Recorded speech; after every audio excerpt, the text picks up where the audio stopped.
কালেমার প্রকারগুলো কি কি? ইসমুন হরফ ফাকাত, এই যে দেখেন ফেল কিন্তু নাই, তাহলে হবে না। ফেল ও হরফ ফাকাত, দেখেন তো ইসিম নাই, তাহলে এটা হবে না। শুধু ইসিম, এটাও হবে না। প্রসেস অফ এলিমিনেশন, আগে বাদ দেওয়াকে আপনাকে শিখতে হবে। দেখেন ইসিম, এটা আমরা পড়েছি, ফেল হরফ, এই তিনটি, তাই না?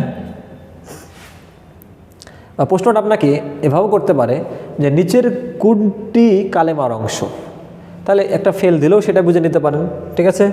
বা ইসিম ফেল ও হরফ, ইসিম ফেলও শুধু দিতে পারে, দিয়ে একটা দিয়ে আপনাকে প্রশ্ন করতে পারে। কথা জানা থাকলে আপনি যেভাবে প্রশ্ন করুক আপনি পাঠাবেন ইনশাআল্লাহ। 4 নম্বরটা দেখি আমরা, মা হওয়াল ইসিম, ইসিম কি? আচ্ছা, ইসিমটা আমরা আগে জেনেছিলাম যে নিজের অর্থ প্রকাশ করতে পারবে, লা মুক্তারিনিন, সম্পর্ক রাখবে না, বি আহাদিল আজমিনাতি সালাসা, 3 কালে। কালিমাতু তাদুল্লু আলা মাআনান ফি নাফসিহা, এখানে কি বলছে দেখেন তো, বাকি অপশনগুলো দেখেন তো। কালিমাতুন তাদুল্লু আলা জামান, সময় সহ অর্থ প্রকাশকারী না, এত সময়ের সাথে সম্পৃক্ত না। কালিমাতুল লা মাআনা লাহা, অর্থহীন শব্দ না, এটার কোনো অর্থ থাকবে না, কারণ ইসিমের অবশ্যই অর্থ আছে। হারফুন ফাকাত, হব্বা, এটা তো হবেই না, তাই না?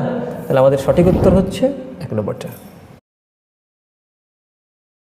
কালেমার প্রকারগুলো কি কি?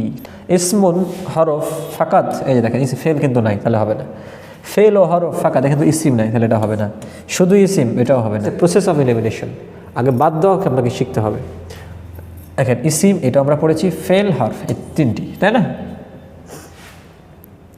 প্রশ্নটা আপনাকে এভাবেও করতে পারে যে নিচের কোনটি কালেমার অংশ, তাহলে একটা ফেল দিলেও সেটা বুঝে নিতে পারেন, ঠিক আছে? বা ইসিম ফেল ও হরফ, ইসিম ফেলও শুধু দিতে পারে, দিয়ে একটা দিয়ে আপনাকে প্রশ্ন করতে পারে। কথা জানা থাকলে আপনি যেভাবে প্রশ্ন করুক আপনি পাঠাবেন ইনশাআল্লাহ। 4 নম্বরটা দেখি আমরা, মা হওয়াল ইসিম, ইসিম কি? আচ্ছা, ইসিমটা আমরা আগে জেনেছিলাম যে নিজের অর্থ প্রকাশ করতে পারবে, লা মুক্তারিনিন, সম্পর্ক রাখবে না, বি আহাদিল আজমিনাতি সালাসা, 3 কালে। কালিমাতু তাদুল্লু আলা মাআনান ফি নাফসিহা, এখানে কি বলছে দেখেন তো, বাকি অপশনগুলো দেখেন তো। কালিমাতুন তাদুল্লু আলা জামান, সময় সহ অর্থ প্রকাশকারী না, এত সময়ের সাথে সম্পৃক্ত না। কালিমাতুল লা মাআনা লাহা, অর্থহীন শব্দ না, এটার কোনো অর্থ থাকবে না, কারণ ইসিমের অবশ্যই অর্থ আছে। হারফুন ফাকাত, হব্বা, এটা তো হবেই না, তাই না? তাহলে আমাদের সঠিক উত্তর হচ্ছে 1 নম্বরটা।